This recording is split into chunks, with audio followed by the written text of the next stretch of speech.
Hi, I'm Hazel, and this is a look at the pet battle changes coming in the Legion pre-patch 7.0. There's no confirmed date for the pre-patch just yet, but estimates put it in the ballpark of July 19th-ish. After the patch, you'll notice some of your pets work a little differently, so let's take a look and see what's changing. First off, we have the Undead Racial adjustment. Currently, undead pets return to life immortal for one round after they die, and then they croak for good the following round. This turned out to be pretty strong in the grand scheme of things, and we've seen a lot of triple undead pet PvP teams because of it. After the pre-patch, undead pets will do 25% less damage during their immunity turn. This is mostly going to affect pet battle PvP, but any tamer strats that really relied on that extra turn are going to get a little bit tighter. Next, they're trying to tone down the possibility of chain CCing pets too much.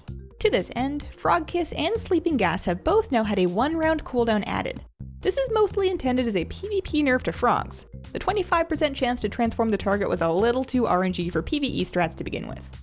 Sleeping Gas does the same thing with Dragonkin damage, and it's on your Infinite Whelpling, Wolpertinger, and Lanticore spawn lane. AoE Cleave Blasts are getting a bit of a nerf.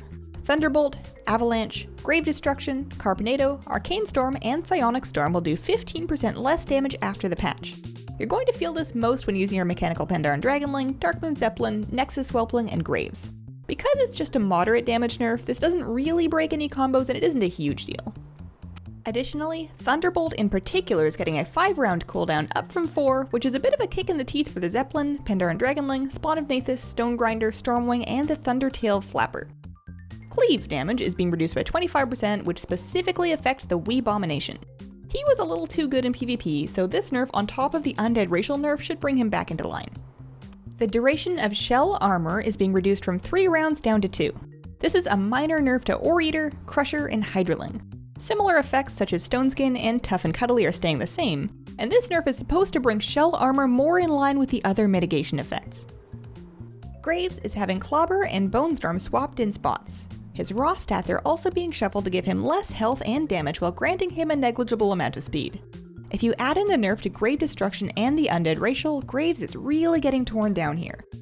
He was primarily good for PvP pet battles, so this shouldn't impact the PvE sphere too much, but should adjust the PvP pet meta quite a bit.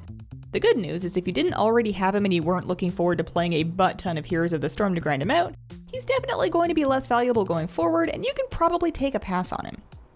Last and most tragically, Pandaren Water Spirit's Whirlpool and Geyser now share the same ability slot. This is the biggest strat nerf in my opinion and means that the Howl Bomb is basically broken. Howl Bomb has been widely used against Beasts of Fable, the Celestial Tournament, the Tiny Terrors of Tanaan, and Garrison Menagerie dailies. Without Whirlpool, it's frequently not enough to kill whatever it was you were trying to end, and you're left recovering from your surge of power while an angry pet beats on you. We're going to need to rethink a lot of our strategies and get a little more creative with how we beat pet bosses in Legion. One other change to mention is that after patch 7.0 drops, all of the Warlords pet content will reward pet charms at half of the former rate. Daily Tamers give 2 instead of 4, and the Menagerie bag was dropping 4 charms instead of 8. Save up your charms now while you can so you'll have some spending power with the new pet charm vendor coming in Legion. Overall, the biggest change for PvE pet battles has to be the dismantling of Howl Bomb, which has a pretty wide impact. I'm going to be testing each and every one of my current strategies on the patch 7.0 PTR and Legion Beta, and redoing any of them that no longer work as advertised. The priorities with this process are going to be the Celestial Tournament and Pandaria Tamers, followed by Warlords pet content due to the incoming pet charm nerf. Of course, new Legion guides will come first before all of that whenever possible. We've had a lot of new pets added to the game since Mob, and it'll be exciting to use fresh new strategies with a new variety of pets. Thanks for watching, let me know what you think, and have a wonderful, wonderful day. Bye!